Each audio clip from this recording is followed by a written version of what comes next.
Mapagpalang araw po sa inyo mga kapatid. Holiday ngayon. At mainit ang panahon mga kapatid. Sobrang init. Kaya magbaon po tayo ng tubig para hindi tayo ma-stroke mga kapatid.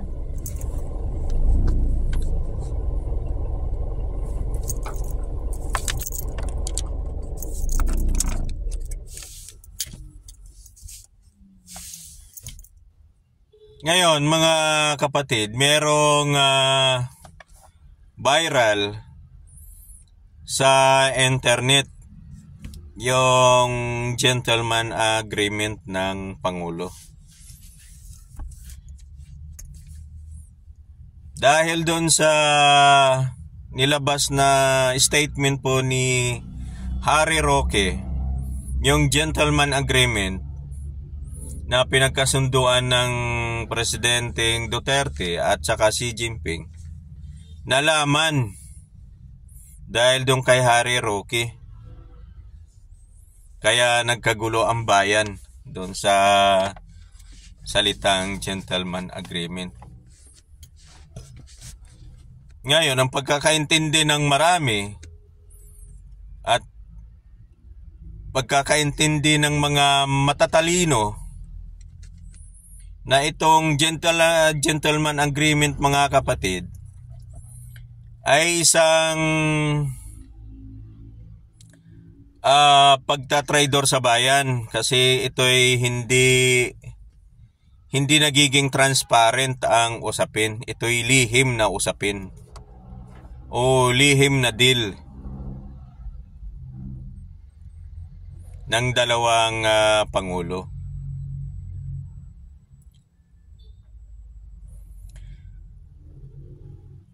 Ngayon mga kapatid, dahil nagkakagulo dyan sa West Philippine Sea,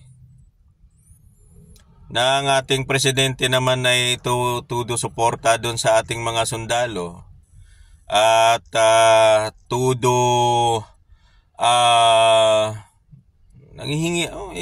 nangihingi din tayo ng tulong sa ibang bansa na tayo mapansin dahil nga doon sa binubuli na po tayo ng China.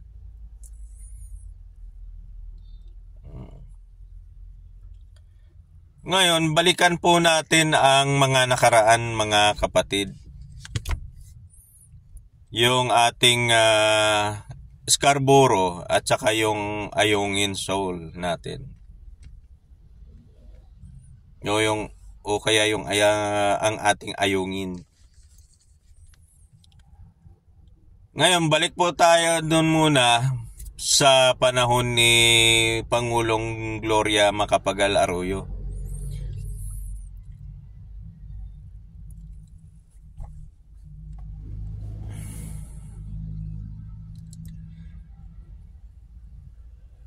Kasi yung nagbabantay po dyan sa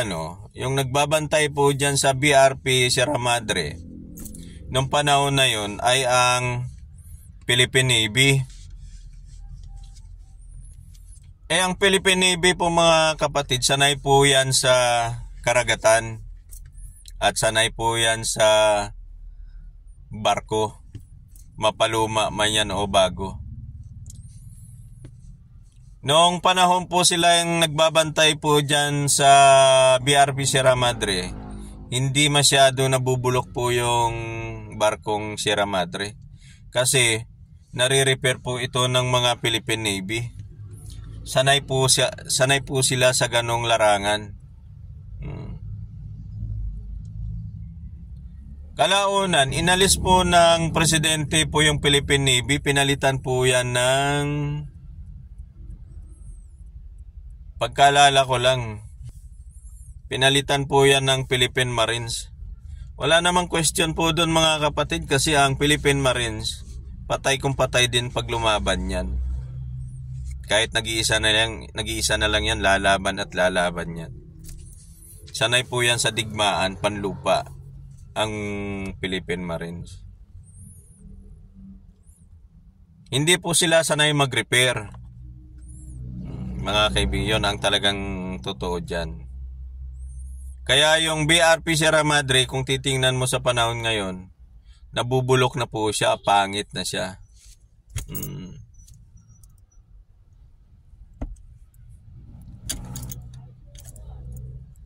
Ah.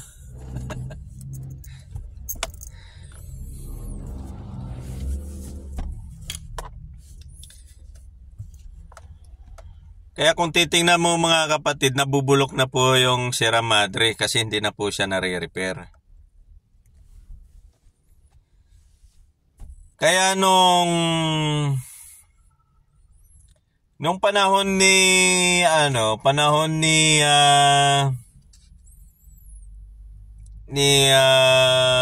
Pangulong Ramos,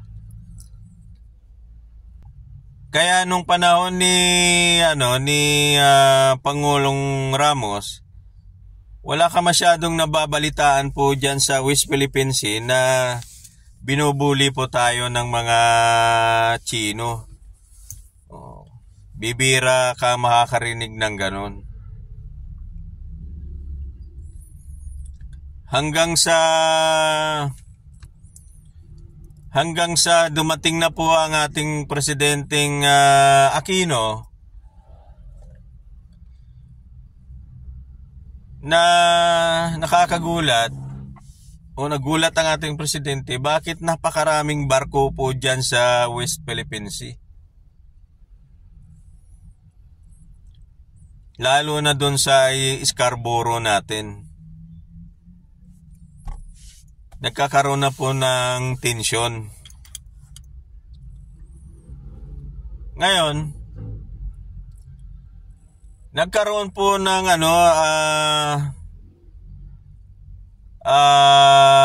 back channel talk. Kaya nagulat po si Senador Enrile na ito palang si Trillanes pala ang nautusan na magiging back channel talk pala doon sa China. Siya pala yung naatasan ng presidente. At dahil po doon sa back channel na yon ni Trillanes, in fairness, magaling naman si Trillanes, napahupa po ang tension po dyan sa Scarborough. Yung mga 100 o kulang 100 po na mga barko dyan na nasasakop sana sa Scarborough, napaalis po yun.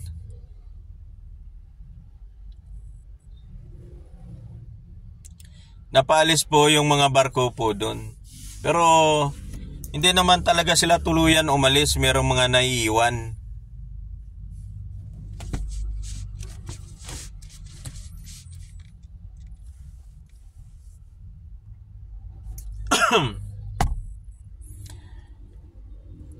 Ngayon,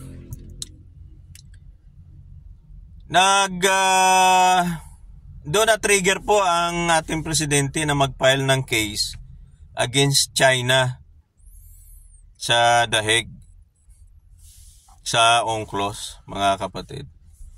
Kasi yan ang tamang ahensya na dapat na pupuntahan, yung UNCLOS. Ngayon, kinukondina po yan ng China, hindi daw sila makipag-cooperate daw doon. Pero isa sila sa mga asignatura ng UNCLOS, mga kapatid. Sila din yung lumalabag. Ngayon, nung lumabas na po yung yung case na po yun, na nalo po ang Pilipinas doon sa The Hague, hindi po yun hindi po tinanggap ng China na yung papel na yun na pagkapanalo ng Pilipinas. Datapwat mga kaibigan, naglabas pa ang China ng sarili nilang mapa na 9-dash line ba yun? 9-dash line yung mapa na yun. Kaya doon nagkaroon ng maraming tensyon na po mga kapatid sa 9-dash line na yon. Pero kung mapapansin mo noon, nung panahon ni Presidente Aquino, diyan po sa may Zambales, nag-ano na po sila doon, nagdi-dredge na po sila doon. Naglalagay na po sila ng mga artificial isla, mga kaibigan.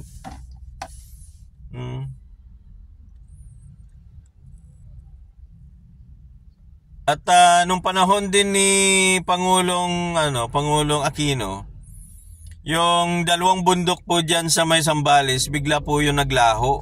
Napatag po yun, mga kapatid.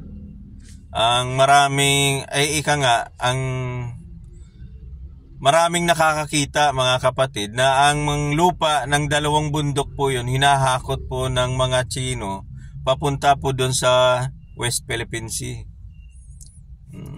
Ginawa nilang dinala po nila doon, ginawang isla.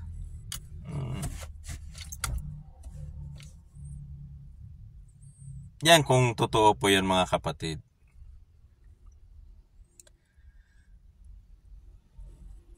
Si Pangulong Aquino nanindigan po doon sa arbitral ruling ba yun? Arbitral ruling, ika nga. Nananalo po tayo. Kaya lang pa-exit na po siya noon. Pa-exit na po siya. Ang tumatakbo nung kasunod na presidente ay si Duterte na. Sa interview pa lang sa kanya, nung tumatakbo pa lang siya, ang sabi niya,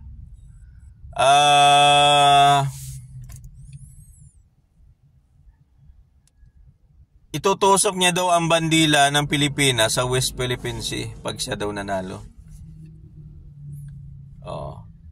Mag-jijitski daw siya, mga kapatid.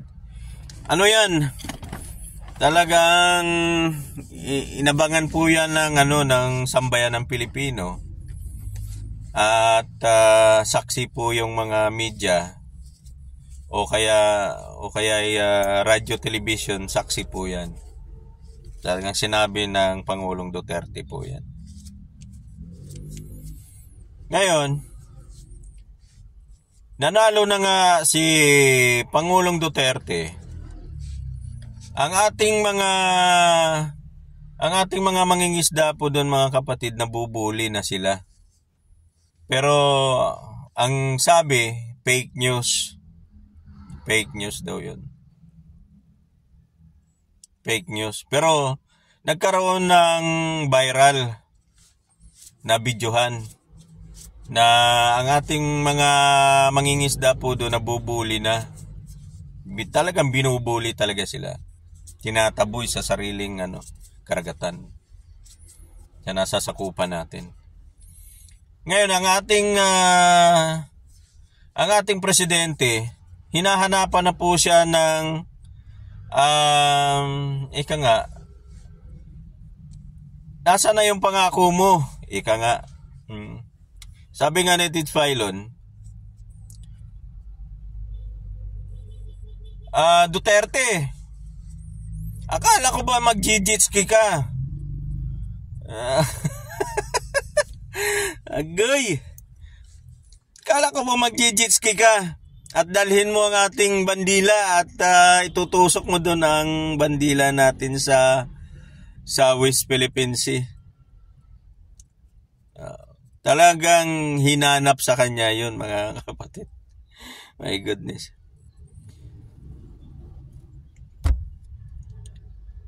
Ngayon, siyempre, ang presidente, tao lang, napipikon din yan. Naglabas siya ng statement, mga kapatid, joke ko lang yun, pambira. My goodness. Nang waiting kayo, mga kapatid. Nangako na nga presidente, gusto nyo patuparin. Pambira. Nangako na nga Hahanapan nyo pa ng pruweba. Naalala nyo bang sinabi ni Presidente Duterte na half Chinese daw siya. Kaya ang sabi niya doon sa kanyang statement, gusto niya daw yung Pilipinas magiging probinsya daw ng China. Wow! Woo! Ganon.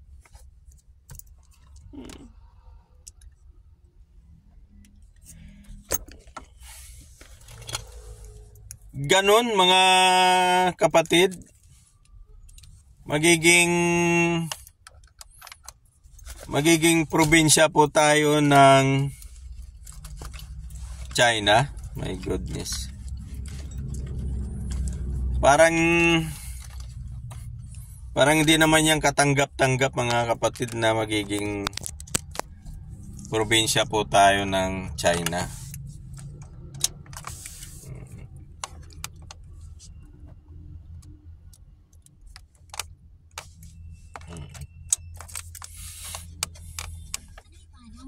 Soups. Napansin niyo ba mga girls? Parang hindi naman katanggap-tanggap yun na kapatid na gagawin tayong probinsya ng China. My goodness. Kaya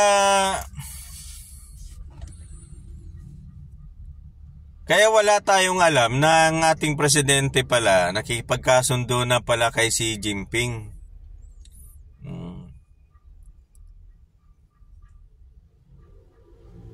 Na magiging parang smooth academic na lang ang kalakaran sa katubigan natin.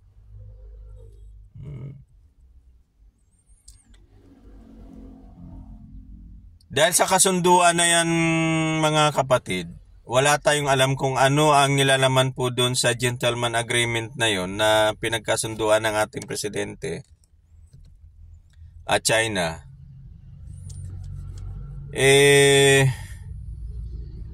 Dapat imbestigahan po yan. Kung yan ba'y may nakinabang o yan ba'y nabinta na. Masama nung kung nabinta na, wala tayong magagawa doon. Ang labas doon, paano mabawi? Yun.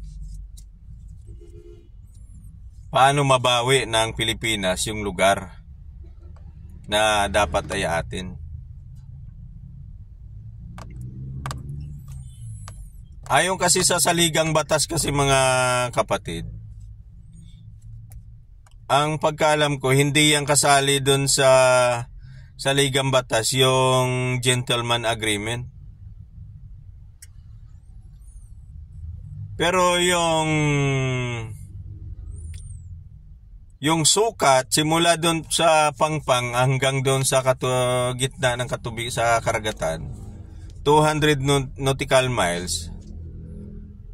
Yun ang alam ko na kasama po yun sa saligang batas natin. Na pag-aari po natin ang West Philippine Sea.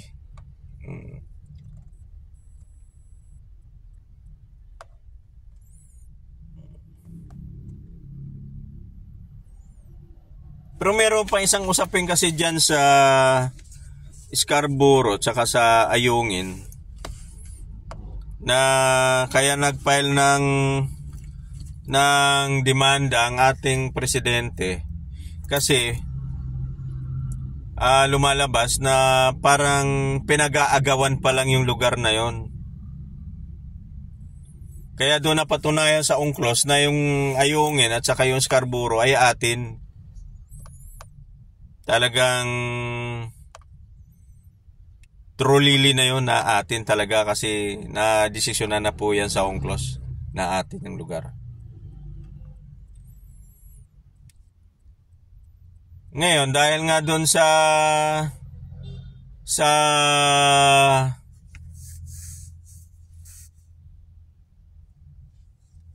mga islang ginawa ng mga incheck, saan ka ba nakakita na isla may sariling runway?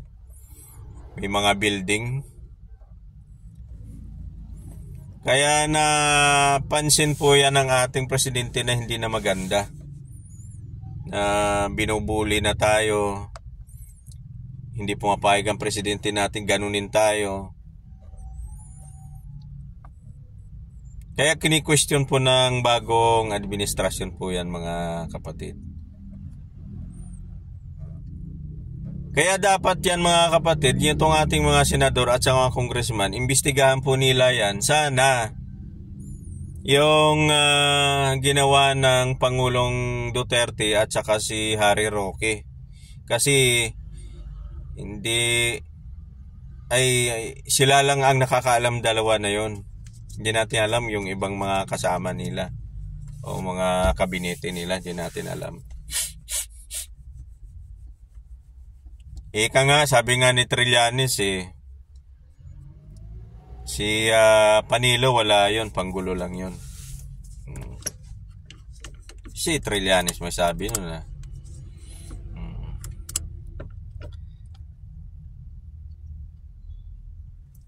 Kaya umaasa po tayo, mga kapatid, na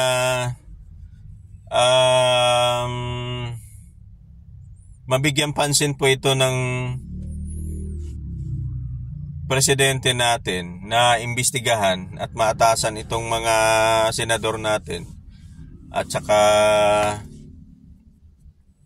congressman, na talakayan po nila ito para maimbestigahan yung gentleman agreement ni Pangulong Duterte kung anong nilalaman po nun. Baka ang laman po nun, mga kapatid, hindi na talaga tayo ang may-ari ng Ayungin at saka Scarborough. Kasi nandun na yung presensya ng mga Chino, mga kapatid, ang lalaking barkong pandigma. At dahil sa katalinuhan din ng ating presidente na humingi din ng tulong sa mga malapit nating mga kakampi, malalapit na kakampi, mga kapatid, nandiyan kaagad yung presensya ng USA at saka Japan. At ganun din ng Australia, mga kapatid. Din po sila sa atin, nag-pledge po sila na tulungan tayo. At saka India. Israel. Yan. Yung mga bansa na yan, mga kapatid, matitibay yan. Hindi mo kayang ibagsak ganun na lang basta-basta. Kaya wag po tayo matakot na girahin po tayo ng mga inchik. Wag tayo matakot. Huwag tayo matakot na girahin tayo. Mga piste, mga yan. Yung Taiwan nga lang, mga kapatid, hindi nila matalo-talo . Kung tutuusin, karugtong pa ng nila yan ng bansa nila, yung Taiwan. May sarili ng republika yung Taiwan. Hindi nga nila matalo-talo, di ba? Kaya wag tayo matakot sa salita nilang gigirahin tayo. Shit. My goodness. Taiwan nga lang, di nila matalo-talo . Kaya bulok yung paniniwala, mga kapatid, na gigirahin tayo ng inchik. Hindi ako niwala doon. Kasi Taiwan nga lang, mga kapatid, hindi nila kayang manalo doon. Kaya lang,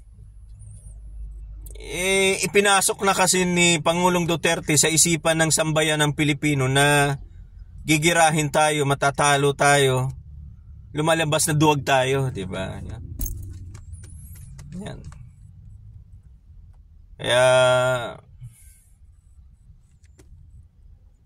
kailangan, mga kapatid, laban, Pilipino, laban. Doon tayo. Kaya mga senador, mga congressman, nasa kamay nyo po yun kung imbestigahan nyo po yung ating dating presidente, si Duterte.